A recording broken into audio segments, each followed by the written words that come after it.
Boa noite a todos, então, nossos queridos irmãos aqui presentes, encarnados, desencarnados, dizer que é uma alegria muito grande poder estar aqui novamente para conversarmos.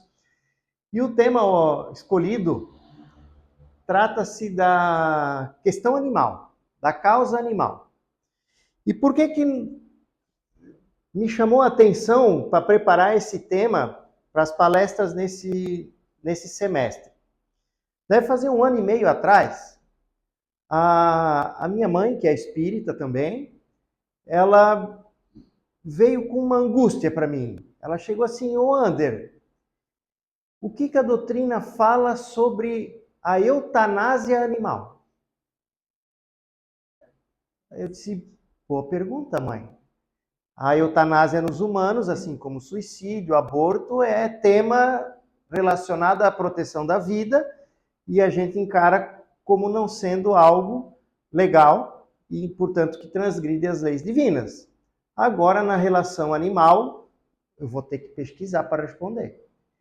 Então, aquilo eu comecei a pesquisar, porque é um tema que, apesar de ser tratado nas obras, ela está esparsa. Então, assim, não vai ter essa resposta assim pronta para dar para a pessoa.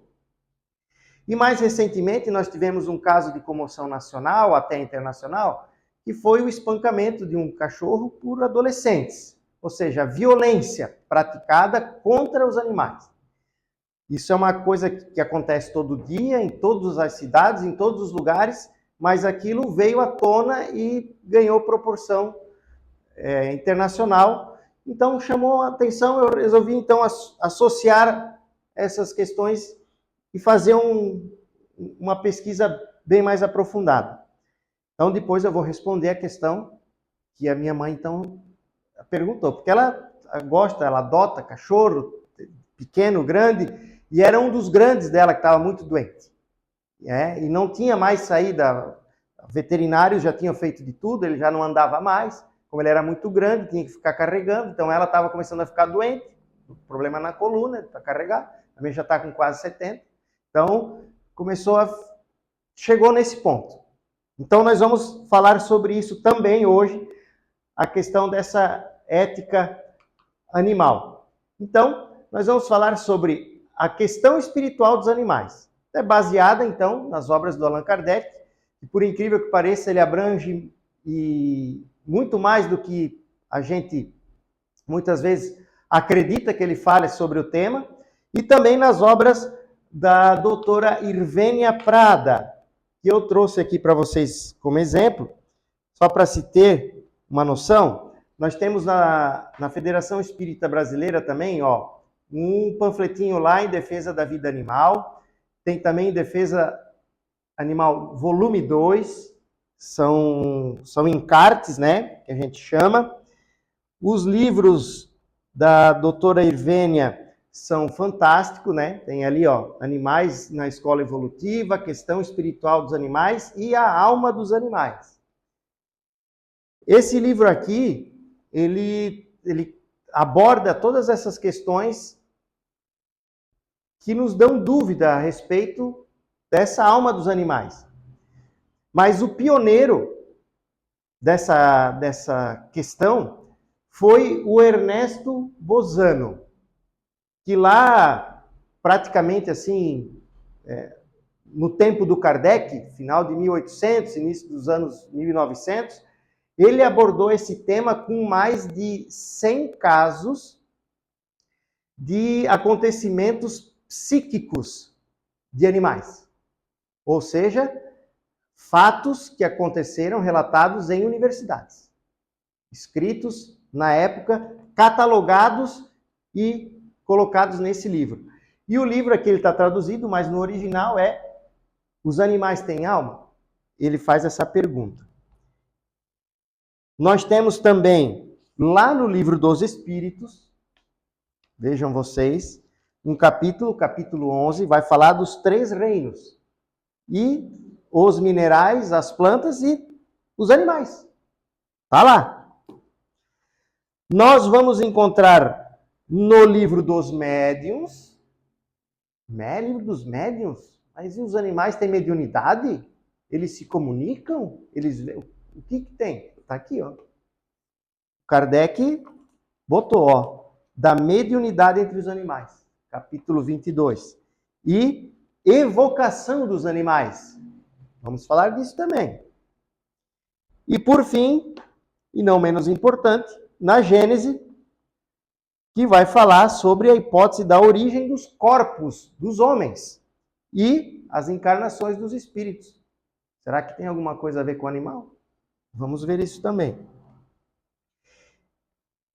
Vamos ter também na Conduta Espírita, esse livrinho aqui do Valdo Vieira, pelo Espírito André Luiz, tem um capítulo só que fala sobre como deveria ser a nossa conduta perante os animais. E o Francisco de Assis, que é esse espírito fantástico, né, que esteve conosco aqui na Terra algumas vezes conosco, e conta a história da vida dele e algumas passagens, né, da sua relação com os animais. Se conseguir, eu vou contar algumas histórias que estão aqui, se der tempo. Tá? Se der tempo. Então vamos começar do começo. Olha só, para a gente falar desse tema, nós vamos precisar abranger o tríplice aspecto da doutrina espírita. A questão filosófica, que aborda os porquês, as dúvidas, a questão científica, que vai trazer as respostas, e já no momento atual, as respostas da ciência atual, a ciência acadêmica, que vem junto com as questões espíritas, e a questão moral, religiosa da doutrina, porque conhecendo através dessa ciência, dessa filosofia, tudo que envolve a questão animal vai nos trazer consequências ao final dessa nossa reflexão aqui hoje, que vai fazer com que nós tenhamos ou não uma reforma íntima. E aí eu trago uma frase, a primeira, que vai nos chamar a atenção, que é do Leon Denis, que é contemporâneo do Kardec, que ajudou ele, tem vários livros escritos a respeito da questão espírita. Ele diz o seguinte: o espírito dorme no mineral, sonha no vegetal, agita-se no animal e desperta no homem. Veja só que frase filosófica profunda. Para compreender isso, nós vamos, mais uma vez, a fundo, lá no princípio da doutrina espírita. Quem estuda o Esdre, o estudo sistematizado da doutrina espírita, é um dos primeiros capítulos que está lá, esse tríplice, né, o tríplice aspecto da doutrina, que vai falar sobre Deus, espírito e matéria. Ou seja, Deus, a causa primária de todas as coisas, a inteligência suprema do universo. E ele cria, então, espírito e matéria. Quando a gente ouve falar assim, parece que ele, então, criou aqui, desse lado aqui, matéria, e desse lado aqui ele criou os espíritos, e eles estão ali, um de um lado, outro de outro. Na verdade, ele cria tudo ao mesmo tempo, mas ele faz como nós fizéssemos um café com leite. Ele tem o café e tem o leite. E quando ele cria o café com leite, o espírito e matéria, ele junta isso tudo, e a partir desse instante é que se inicia a evolução do princípio material e do princípio espiritual de um átomo. Que princípio inteligente é esse? É o que foi criado por Deus lá no início. Por isso que quando a gente diz que nós somos criados simples e ignorantes, é literalmente simples e ignorantes lá no começo.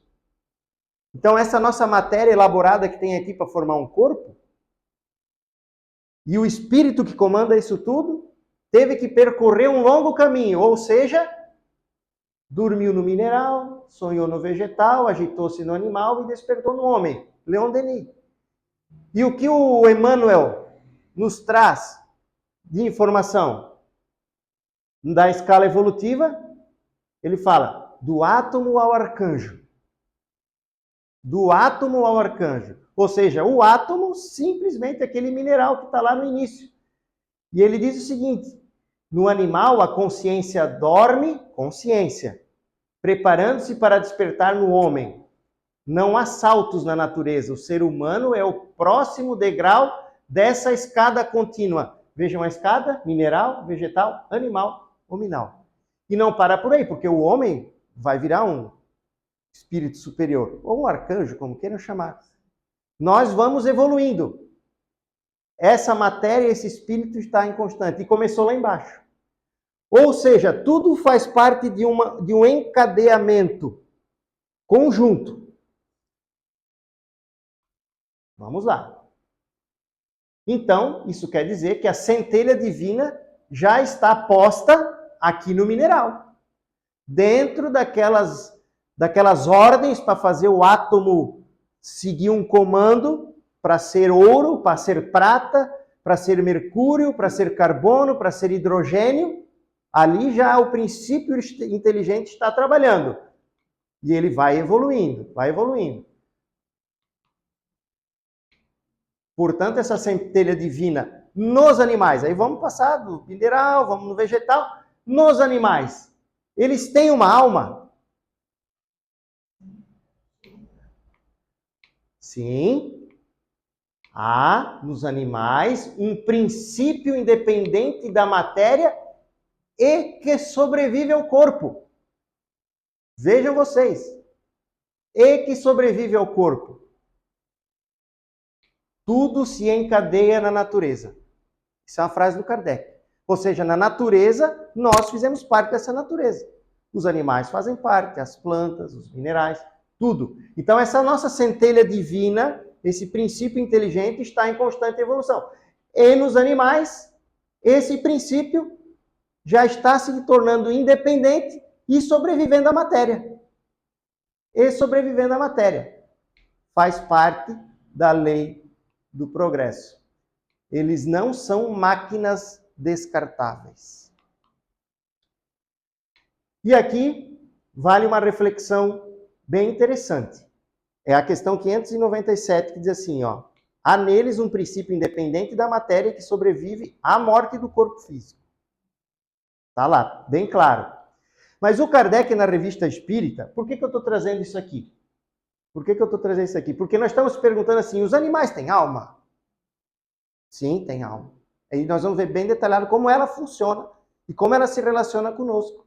E por que os animais sofrem de tudo isso. Então vejam só vocês. Os animais têm alma? Estão perguntando hoje. Mas a pergunta, há não muito tempo atrás, era: as mulheres têm alma? Oh, pois então. Isso é uma reportagem da Revista Espírita de 1866. O Kardec fez esse título da reportagem: as mulheres têm alma? Eu disse: ah, Kardec, até tu. Mas não, ele estava fazendo uma chamada, né? Ele estava querendo justamente fazer com que as pessoas lessem o artigo. E claro que as mulheres têm alma. E na nossa história, e aí também não vamos tão longe, as mulheres são consideradas alma no termo humano, porque num concílio lá pelos anos 500 e pouco da nossa era, teve uma votação para decidir se a mulher fazia parte, quando diz, o ser humano, né? Se a mulher fazia parte disso também. E foi só por 2 votos, tá? Porque as mulheres ganharam, senão nem eu ter alma ainda. Vejam só vocês. Gente, isso aqui é só para trazer uma reflexão, porque nós estamos aqui brincando com isso, mas estamos falando dos animais. Eles têm alma? Tem gente que acha que não. E fazem o que fazem por aí, por pensar nisso. Mais uma reflexão, não vamos tão longe. 200 anos atrás, como é que se justificava a escravidão? Obrigar uma pessoa a trabalhar, bater, chicotear, botar no tronco, porque o escravo não tinha alma. Então, não vai nem tão longe, é 200 anos, gente, que nós estamos falando disso aqui no Brasil. Então, são realidades e reflexões que nós precisamos ter e que isso traz a uma questão própria do ser humano, homem e mulher. Própria do ser humano, orgulho e egoísmo. E nós entramos então no tema chamado antropocentrismo dos homens, certo? Que quer dizer o quê? O homem tem que ser o centro de tudo e tem que ser o controlador. E não é assim que deveria funcionar, mas é assim que funciona e nós estamos vendo por aí. Mas falando então da questão da inteligência dos animais, Vejam só vocês. O que se acreditava até então? Vamos falar aqui da ciência e do que o Espiritismo diz. O Espiritismo, então, diz que eles são seres que possuem alma. Se eles têm uma alma, eles têm uma inteligência. Ou seja, é o princípio inteligente.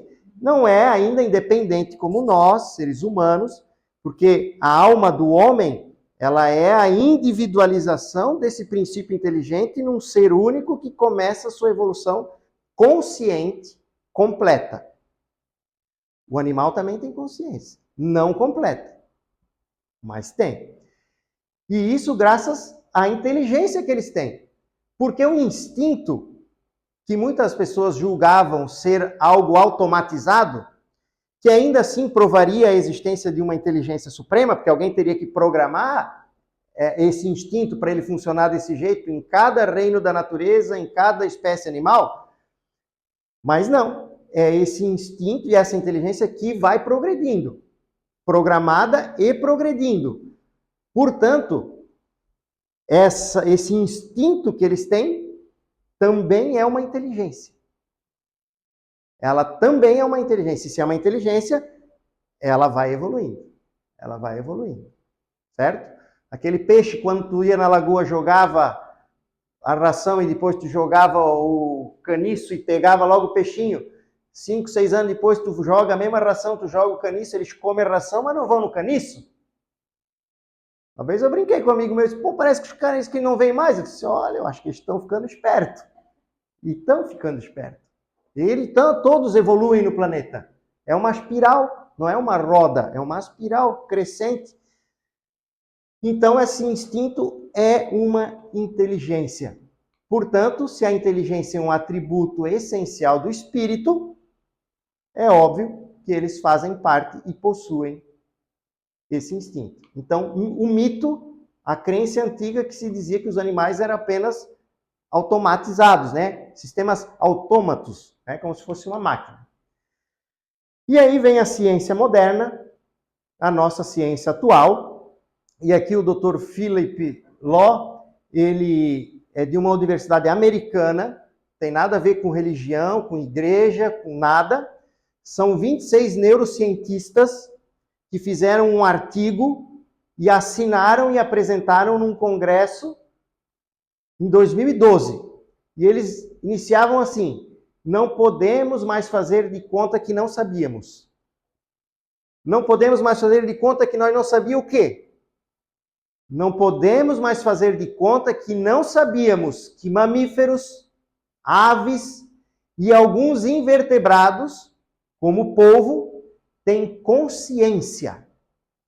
Vejam vocês, o espiritismo lá 160 anos atrás já dizia, olha, eles são seres inteligentes, têm consciência e sobrevivem ao corpo. A ciência nossa já dizendo, olha, não podemos mais dizer que a gente não sabe que eles têm consciência. E se tem consciência é porque ele sabe que existe, ou seja, ter consciência é saber que existe, saber que você pertence a um lugar, que você pertence a uma família, que você tem um grupo, que você se defende, que você se alimenta, que você vive, que você tem o seu espaço. É isso que é ter consciência. Então, o que o Espiritismo falava, a ciência está corroborando hoje. Está aqui, ó. 2012. E se essa individualidade, então, permanece, né, e ela não se dissolve, ou seja, que a pessoa poderia achar, ah, beleza, eles estão ali, estão vivos, tá, mas morreu o princípio da gente, vira fumaça e volta para o todo. Não, também não é assim. Eles têm uma individualidade e a individualidade permanece. Então, nós vamos começar a ver agora como é o funcionamento desse processo, desse espírito dos animais. Como ele funciona, como eles atuam do lado de lá. Vou começar contando uns causos. O primeiro deles é do Divaldo Franco. O Divaldo Franco, que costumava ser um conferencista, fazia palestras pelo mundo todo, ele certa vez foi fazer uma palestra no Mato Grosso do Sul e ele tinha por costume ficar na casa das pessoas, dos dirigentes espíritas daquela região, para fazer amizade, confraternizar e tal. E ele então ficou na casa da presidente da Federação Espírita do Mato Grosso do Sul. E quando ele foi chegando lá, o pessoal foi recebendo ele e tal, ele entrou na casa, ele, ai, meu Deus, pulou para trás assim, todo assustado. Todo mundo olhou para ele, o que foi, Divaldo, tá passando mal? Aconteceu alguma coisa? Ele disse, não, gente, é só esse pastor alemão aqui que pulou em mim, mas já tá tudo certo. Todo mundo se olhou, disse, mas Divaldo, não tem nenhum cachorro aqui. Ele disse, mas como não? Tem aqui um pastor alemão deitadinho aqui agora, tá calminho. Aí veio a dona da casa, já o olho marejado, e disse, Divaldo, eu tinha um pastor alemão, mas ele faleceu já faz uns 4 meses. Ou seja, o psiquismo da dona, que gostava muito do animal, manteve o corpo perispiritual do cachorrinho dela atraído e permaneceu ali na casa. E o Divaldo, chegando ali, com a mediunidade dele, percebeu, a ponto do cachorro pular nele e ele sentir o toque do animal. Além de ver, sentir. Então, esse é um caso que demonstra essa sobreexistência da individualidade do animal. E que, como nós conseguimos atrair pelo pensamento os nossos entes queridos seres humanos, entes queridos bichinhos. Mesma coisa, funciona. Outro caso do Chico Xavier. O Chico Xavier, ele, na década de 50, lá 60, ele, além de psicografar e tal, ele trocava correspondência com muitas pessoas. Uma das pessoas que ele escrevia era o então presidente da Federação Espírita Brasileira, da década de 50. Deu branco, daqui a pouquinho eu lembro. Ele se correspondia com o então presidente da Federação Espírita Brasileira e ele contava casos que acontecia diferente com ele. E um dos casos que ele... Vantuil de Freitas era o nome do presidente da Federação Espírita Brasileira da época. Então ele escreveu uma carta de próprio punho e relatou esse caso, que ele tinha um cachorro, ele e o irmão dele ainda é vivo, o José, que se chamava Lorde. E quando o irmão dele estava para desencarnar, o José, ele disse, olha, Chico, eu estou partindo, mas o Lorde vai ficar aí, tu cuida do nosso cachorro, trata bem ele e tal. E ele desencarnou o José e o cachorro Lorde ficou, e o Chico ficou cuidando dele, o tempo foi passando, o cachorro envelheceu, ficou velhinho, até chegou o dia que ele foi desencarnar. E o Chico acompanhou o desencarne do Lorde. Ele disse que quando o Lorde, o corpo físico dele perdeu as forças, ele viu despertar no mundo espiritual o perispírito do cachorro Lorde. E quem veio receber o Lorde? O José. Veio lá buscar o cachorro, que todo feliz, abanando o rabo, saiu atrás do José, o irmão do Chico, que era dono dele também, que também gostava. E ele relata mais, que depois, durante as sessões do Centro Espírita, quando o José vinha participar, quem vinha junto com ele? O Lorde, acompanhando o irmão, visitando o Chico nas sessões que eles faziam no Centro Espírita. Ou seja, mais uma comprovação de que existe a sobreexistência, a individualidade, né, e a consciência dele existir, de pertencer a um lugar. E os animais, eles têm também colônias. Existem colônias específicas para animais, né, todo país tem isso, né, e os animais são, então, recebidos por seres humanos. Né, os seres humanos que administram essas colônias recebem eles. Como eu disse, eles têm consciência, mas eles não têm ainda o livre-arbítrio. É importante que se diga, eles não têm o livre-arbítrio, eles não têm essa consciência profunda do ser, de querer, né, de querer uma vida. Por exemplo, né, o meu gatinho lá em casa, ele desencarnou, ele não vai chegar lá no mundo espiritual e dizer assim, agora eu vou querer nascer um tigre. O gatinho eu não quero mais, quero ser um tigre. Não, eles não têm isso. Eles vão reencarnando, geralmente na mesma espécie, às vezes até na mesma família, e vão seguindo a sua jornada evolutiva, mas eles não têm essa consciência de poder e querer escolher aonde vão nascer. Tá? Isso não faz parte ainda do processo evolutivo deles. Nós somos responsáveis por fazer isso. Então, um outro caso do Chico Xavier, é um caso que aconteceu de um outro cãozinho que ele tinha, que se chamava Brinquinho. O Chico gostava de animal e tinha cachorro, sempre tinha cachorro. E o caso do Brinquinho era assim, ele tinha o cachorro também ficou doente, faleceu. Passado um tempo, estava ele voltando do trabalho, na fazenda modelo, andando, e ele, de repente, o Emanuel aparece e disse, ô Chico, espera um pouquinho aí, olha para trás e presta atenção. O que tem? Disse, não estás vendo nada? Disse, sim, tem um filhotinho de cachorro ali atrás. Disse, pois é, volta lá e pega ele, porque é o Brinquinho que está voltando para ti. Era a reencarnação do cachorro Brinquinho. Ele foi lá, pegou, deu um outro nome e foi para casa, levou o Brinquinho. Ou seja, uma prova de reencarnação de animal dentro da própria família que pode acontecer. Não é regra, não há uma escolha assim da família, mas pode acontecer. Há o relato, né? Ou seja, na verdade, isso tudo não acontecia por acaso com o Chico, era justamente para poder ficar relatado e a gente poder ter essas experiências convividas, né? Quem gosta de ler Chico de Francisco, lindos casos de Chico Xavier, todos esses livros assim da vida dele vão trazer esse tipo de informação para a gente. Portanto, a sobrevivência da alma existe, eles têm consciência, a individualidade permanece, mas eles não têm o livre-arbítrio ainda. Isso compete a nós, seres humanos, que somos a alma individualizada completa desse princípio inteligente criado por Deus. Então, eles lá na erraticidade, né? Vamos dizer assim, eles não ficam lá na erraticidade 100, 200 anos. Não, alguns meses já são preparados para reencarnar novamente. Quando não, de forma imediata, dependendo do grau de evolução da espécie do animal. E aqui a questão do antropocentrismo que eu falei, né? Está lá na Gênesis. Ó. O orgulho levou o homem a dizer que todos os animais foram criados por sua causa e para a satisfação de suas necessidades. É. O homem não é dono da terra, mas um superior hierárquico com deveres de tutela. E essa aqui é uma frase bem impactante, tá? A civilização atual atua como uma vigorosa máquina de triturar o meio ambiente. Os animais, a natureza, o próprio homem, né? Soltar bomba para cima e para baixo ainda é coisa de barbárie. Vamos combinar. Né? Então, falar que nós somos uma máquina de triturar, é isso aí mesmo.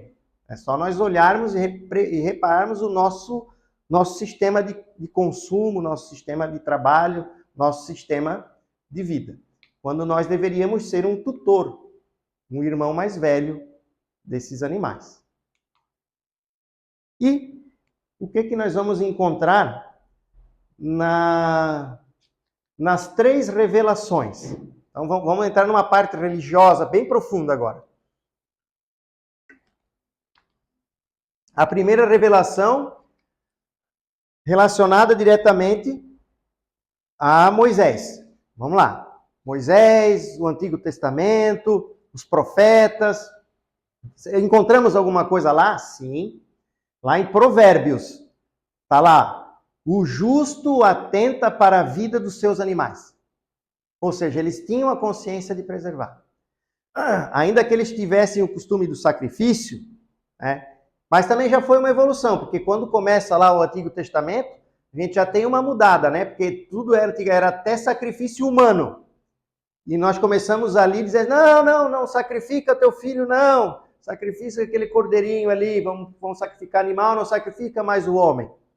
Não é isso que tem, não é o humano que tem que ser morto para te salvar. Vamos botar o animal. Mas ainda assim eles respeitavam também os animais. Era para o sacrifício, era para a alimentação, mas não tinha questão de barbaridade. O justo atenta para a vida dos seus animais. Muito bem. E Jesus? Bom, Jesus, ainda que não tenha muitas passagens nos evangelhos oficiais, nós vamos encontrar várias histórias dele curando animais, cuidando de animais, mas 2 ações que ele fez e que estão nos evangelhos já mostram simplesmente o respeito que ele tinha. Primeiro, foi o nascimento dele. Aonde que ele escolheu nascer? Quem foi que primeiro viu O governador espiritual do planeta encarnado aqui foram os animais. Ah, os pastores. Não, os pastores vieram depois. Foram avisados pelos anjos e vieram depois lá adorar. Mas já estavam os animais lá, em volta de Jesus. Ah, os reis magos também vieram depois. Foram os animais. Então, Jesus veio e foi recebido na simplicidade, na humildade e no carinho dos animais, no calor dos animais. Ali que ele foi recebido. E o segundo ato da vida dele, registrado lá oficialmente, é na época que nós estamos nos aproximando agora, que é o desencarne dele. Que é no momento da última ceia, quando ele diz, e ele, naquele momento, acaba com o sacrifício animal. Porque ele diz que eu sou o Cordeiro de Deus que tira o pecado do mundo. Não há mais sacrifício animal. Ou seja, você precisa se sacrificar como eu. Não, no caso, sacrifício morte. E daí nós temos que estudar o Evangelho para compreender a mensagem dele. Ele está dizendo que ele é o Cordeiro de Deus que tira o pecado do mundo, porque ele é o exemplo a ser seguido, é o caminho a ser seguido. Ou seja, se a gente seguir o que ele ensinou, viver como ele viveu, nós não precisamos matar animal, não precisamos matar gente, não precisamos nada, nós só precisamos nos melhorar, agir como ele agiu, que aí nós vamos encontrar a salvação. Esse é o segredo. E ali ele acaba com o sacrifício animal, pensando numa salvação. Então ali ele já deu uma geral para a galera. Os animais estariam salvos pelo seu ensinamento. E ele diz, em verdade vos digo que quando o fizestes a um destes meus pequeninos irmãos, a mim o fizestes. E essa passagem está lá em Mateus 25, de 1, Começa em 1, mas essa frase está em 40, quando ele fala realmente da caridade. Que daí é quando ele diz, olha, você viu uma pessoa abandonada, era eu, era um doente, você visitou, era eu. Então é uma passagem bem bonita, que tem essa informação ali. E a doutrina espírita, nós vamos encontrar aqui uma questão bem interessante também, que o Emmanuel nos traz, no livro O Consolador. O Consolador é um livro de perguntas e respostas que o pessoal do grupo do Centro Espírita, lá do Chico Xavier, fazia, como o Kardec fazia com os espíritos superiores, o pessoal do Centro Espírita do Chico lá, eles faziam com o Emmanuel. Então, nesse livro, que são várias questões, eles perguntam assim, o não matarás. E aí voltamos lá, onde? Na primeira revelação de Moisés. O não matarás alcança o caçador que mata por divertimento? E o carrasco que extermina por obrigação? Ou seja, a pessoa é condenada à morte, alguém tem que ir lá matar o cara. Quem é que é? Esse é o carrasco. E o caçador, o cara que vai lá para final de semana, no mato lá, matar os bichinhos e tal.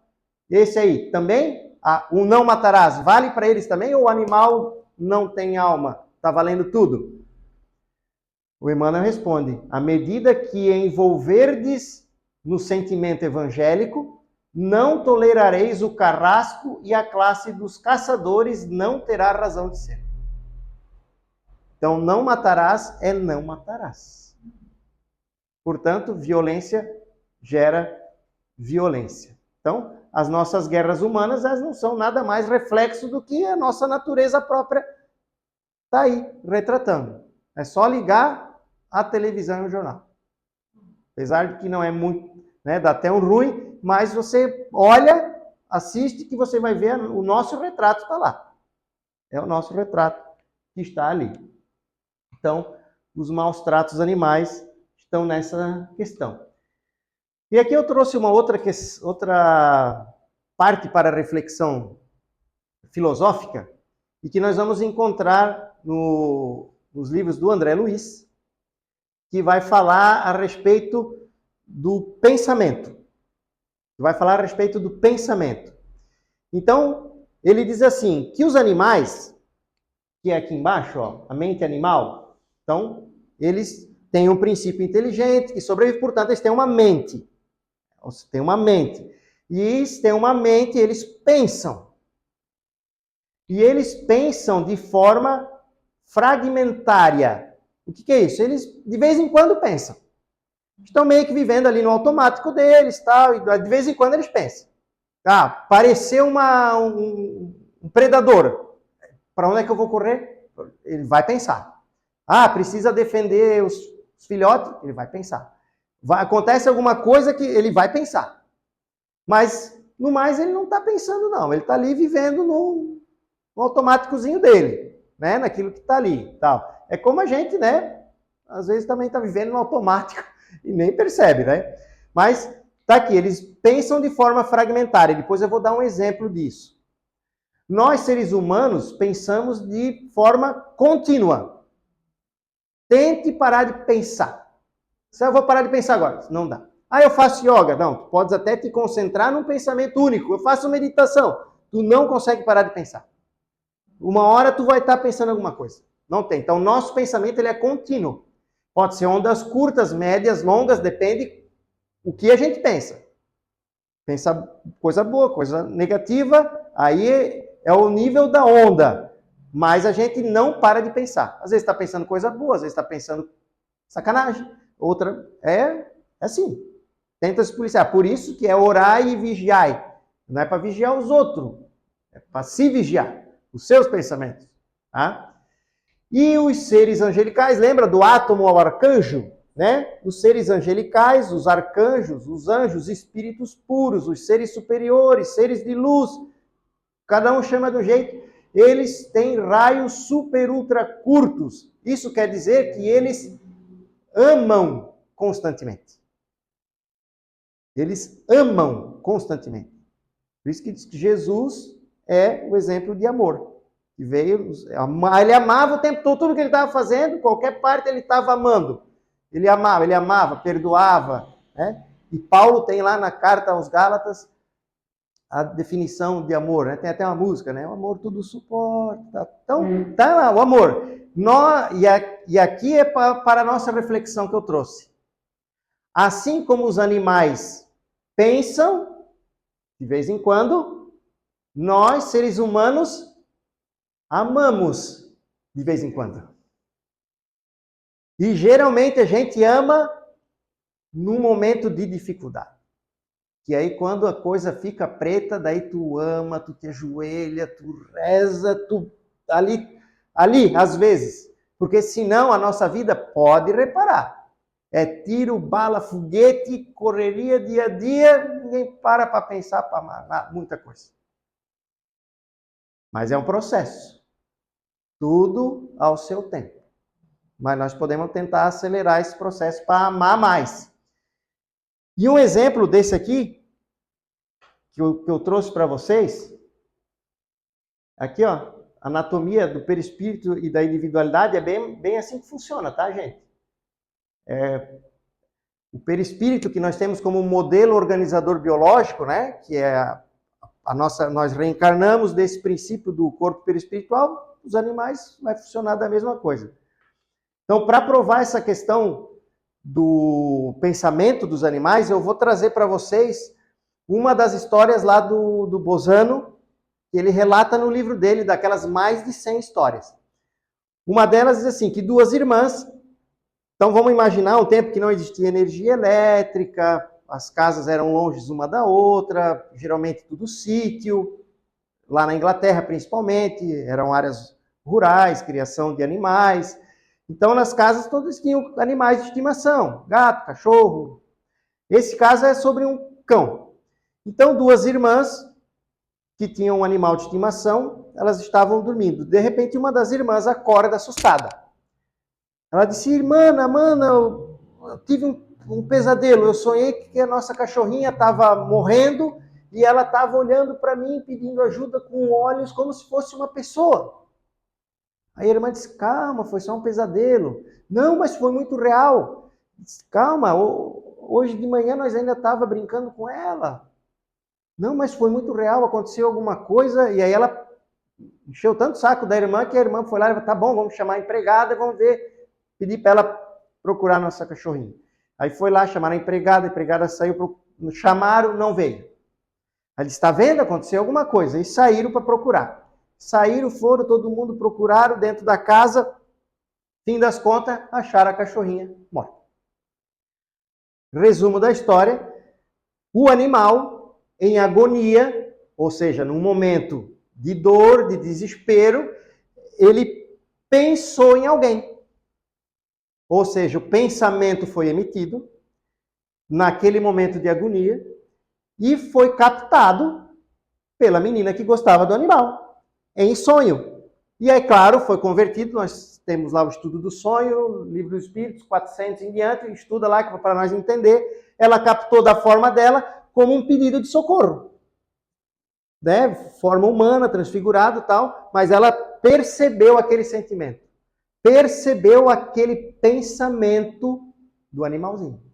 E então aquele livro ele está repleto de casos de gatos, cavalo, cachorro, tudo quanto é tipo de transmissão de pensamento dos animais. Fantástico. E o André Luiz, ele, lá na sua obra Evolução em Dois Mundos, ele faz uma pergunta. Então, dentro de tudo isso que nós falamos aqui, dentre todos os animais superiores, porque aí a gente vai ter, né, raças de acordo com tal. Dentre todos os animais superiores, abaixo do homem, é claro, qual o detentor de mais dilatadas ideias fragmentos? Ou seja, qual é o que mais pensa?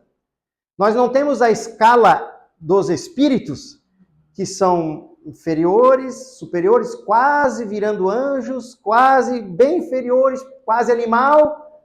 E nos animais também tem isso? Quem é o que está mais próximo? Os cachorros, chimpanzés, a mula, o cavalo, o gato e o elefante. Esses são os que mais pensam. Vamos dizer, são os que mais pensam, que têm constantemente mais o pensamento contínuo. Sabendo de tudo isso, então a gente pergunta, então, por que os animais sofrem? Lembra que eu falei que eles não têm o livre-arbítrio? Se eles não têm livre-arbítrio, portanto, eles não têm, que nós vamos chamar de karma, ação e reação, uma culpa, uma consequência de um ato. Por exemplo, um leão que matou várias zebras vai ter que reencarnar porque matou várias zebras, vai ter que ser zebra. Não é assim que funciona. Eles não têm isso. O processo evolutivo deles é diferenciado. Então, por que eles sofrem? Então eles sofrem, vejam só vocês. A dor física nos animais funciona como um mecanismo de condicionamento reflexo. É um alarme necessário para que o espírito aprenda a preservar o seu corpo e fugir do perigo. É, portanto, um aprendizado. E o sofrimento também desperta a compaixão nos humanos e no animal. A necessidade de buscar auxílio quando preciso, fomentando a confiança e a interdependência. Já não viram casos de animais chegar e entrar na porta de um veterinário? Já tem relato, né? A rede social traz fatos constantes dessa evolução dos seres e do pedido de ajuda. Como eu estou pesquisando e lendo muito sobre isso, a rede social que fica passando um monte de coisa. Essa semana passou um caso de, num zoológico, um casal de elefantes, e um elefantinho caiu na água, dentro de coisa pequenininho e não conseguia nadar. Todos os elefantes do zoológico entraram em desespero, porque queriam ajudar. Cada um em sua celinha, né, no seu lugar, desesperado, e né, gritando e andando de um lado para o outro, querendo ajudar, porque o filhotinho estava chorando, e todo mundo querendo ajudar, até que os pais conseguiram entrar na água e tirar ele. E aí todos se acalmaram. Eles têm empatia. Nós, muitas vezes, não temos empatia. Então, eles estão nessa evolução. Então, esse sofrimento, isso tudo que acontece com eles, faz parte do progresso deles. Contudo, a lei de causa e efeito, se para eles não vale, mas vale para quem? Para o ser humano, que causa a dor e o sofrimento no animal. Portanto, aquele que causa o sofrimento num animal, esse sim tem a responsabilidade da lei de causa e efeito. E esse cria para si uma questão de resgate. Então, ainda que tenha a função evolutiva, nós não precisamos ficar causando essa dor desnecessária neles. Por isso que aqui nós entramos, então, nesse debate a respeito da eutanásia dos animais. Não é uma questão, portanto, propriamente dita do animal, e sim está relacionada com o tutor do animal. Vale a intenção que a pessoa tem em relação ao animal. Então, se você está querendo abreviar a dor daquele animal que está sofrendo, que está sentindo dor e que a medicina veterinária não tem mais o que fazer, nesse caso, se você está querendo, aí vale a intenção. E aí ninguém tem como julgar. Se você está querendo se livrar daquele peso, porque eu não quero me incomodar, não quero ficar tratando, que tal, aí é individual sempre. Mas se você quer aliviar e você está com pena do cachorro, você tem compaixão dele, não quer que ele sofre, porque se você sabe que ele não tem karma, que ele não está resgatando nada, deixar sofrer, também é como, por exemplo, o cavalo, que talvez hoje em dia até tenha cura, mas o cavalo, quando antigamente quebrava a pata, o que ia fazer? Ele não consegue se levantar, não conseguia, ele ia definhar, morrer ali. Então, era uma questão de compaixão você fazer a eutanásia nele. Então, a eutanásia nos animais sempre vale a questão da intenção da pessoa que vai fazer. Não é uma questão para eles, e sim para a pessoa. E a mediunidade nos animais? É uma questão interessante. Os animais, como eles têm corpo perispiritual, portanto, eles podem ser vistos pelos encarnados, como aconteceu com o Divaldo, com o Chico. Então, as pessoas podem perceber e sentir o corpo perispiritual deles, pois ele é feito da mesma propriedade, da mesma matéria quintessenciada que a nossa, portanto, pode ser vista. Mas eles não se manifestam. Os animais, gente, não se manifestam. E aqui, o pessoal da internet, os animais não se manifestam. Tem gente que vende carta de pessoas encarnadas, desencarnadas, vendendo, dando golpe aí na internet, de pessoas e também de animais. Volto a dizer, como eu estava pesquisando isso, esses dias passou por mim, pessoal psicografando cãozinho, gatinho. E aí eu abri, fui ler, disse, vamos aqui divulgar uma cartinha que recebemos de um gatinho, olha, agora eu estou aqui bem amparado e vou decidir reencarnar como uma criança, mas só vou viver 5 anos. Me deu até uma taquicardia. E aí você vai encontrar a resposta técnica disso lá no livro dos médiuns também. Então, eles têm, os animais, eles existem depois, eles permanecem, mas eles não se manifestam, porque são consciências diferentes. O sistema é como o computador. Tem programa que o computador não roda. Então, o animal não vai conseguir rodar na mente humana para se manifestar. Mas o Kardec alerta. Se você evocar uma pedra, ela vai te dar uma resposta. Porque o mundo espiritual está cheio de espíritos levianos e brincalhões que querem aparecer. Então, se evocar uma pedra, a pedra vai te responder. Se você evocar um animal, ele vai te responder. Então, mas, de verdade, os animais não mandam recados através de médiuns. Fique bem claro, o pessoal não cair em nenhum tipo de golpe. Contudo, entretanto, todavia, os animais têm sensibilidade mediúnica.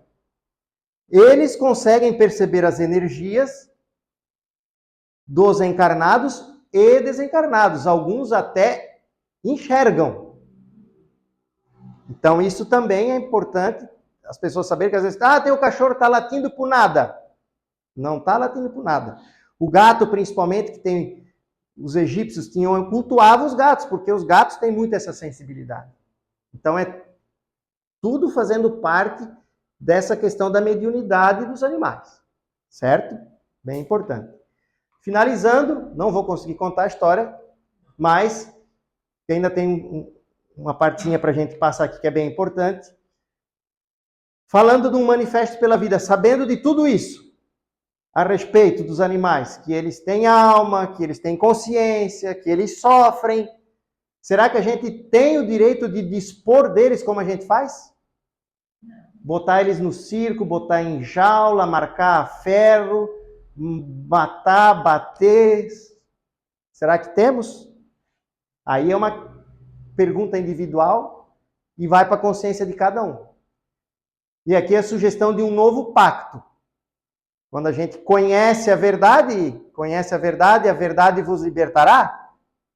Muitos não querem ver a verdade. Então, agora, sabendo essa verdade, e sabendo que os animais são irmãos espirituais em evolução, nós não temos que respeitar mais a sua vida e o direito deles a não ter dor e ter a sua liberdade? Não tem mais animal em circo, até em zoológico. Até em zoológico. E ter uma atitude renovada. Adotar uma dieta vegetariana e hábitos ecológicos corretos. Isso aqui é bem polêmico. Fica para cada um, porque daí é individual. E o espírita verdadeiro não vai apontar o dedo para ninguém. Ah, eu vi lá, estão comendo carne, fazendo uma feijoada, comendo churrasco. Não é assim que funciona. O espírita verdadeiro é aquele que entende isso e, se entender, para de comer. Ainda que seja aos poucos. Ainda que seja aos poucos. Para a carne vermelha, depois tal, porque a carne vermelha do gado é a que mais, eles têm o pensamento mais contínuo. É o que estão mais, né, superior, então, e consome muito do ecossistema. Então, vamos reduzir. Vamos para o peixe, para o frango, e depois, se conseguir, ir parando. Mas é individual. Vocês não vão ver ninguém obrigando uma campanha, vamos parar, não sei. Não, é individual. A gente traz a informação, alerta, e a consciência de cada um é que vai falar. Porque tudo se encadeia na natureza. E, finalmente, tenho que trazer aqui para vocês algumas questões que fazem no nosso dia a dia, que a gente precisa tomar cuidado. Então, lá na Conduta Espírita, nós vamos encontrar um capítulo que vai falar só sobre isso. O Conduta Espírita são sugestões, de acordo com o conhecimento doutrinário, como nós deveríamos agir perante várias situações. Então, sabendo de tudo isso, a gente não deveria mais caçar ou aprisionar animais silvestres para a recreação. Então, ter o passarinho na gaiola, mas é um passarinho, eles chamam, quando vem de outro país, me deu branco, eu esqueci, desculpa. Mas quando ele é da nossa fauna silvestre, é crime. Mas se tu pega um animal de um outro país, aí pode, porque é legalizado. Tem um nome isso, eu esqueci, gente. Só que assim, ele está sendo pego lá para botar aqui, assim como a nossa ararinha azul está sendo pega aqui para ser lá, daí lá pode. Então nós estamos fazendo tráfico internacional de animais silvestres. Certo? Então não tem. Para a recreação, que bonitinho, porque ele canta e tal, tem anilha. Não é ali. Te coloca no lugar. Jesus já falava, te coloca no lugar dos outros para saber se tu gostaria que aquilo estivesse sendo feito contigo. Abandonar animais.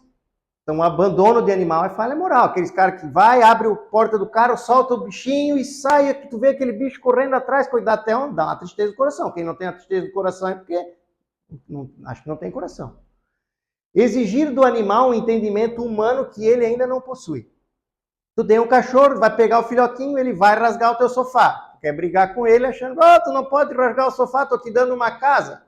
É um animal, gente. Vai fazer xixi no pneu do carro. Passei o pretinho esse fim de semana.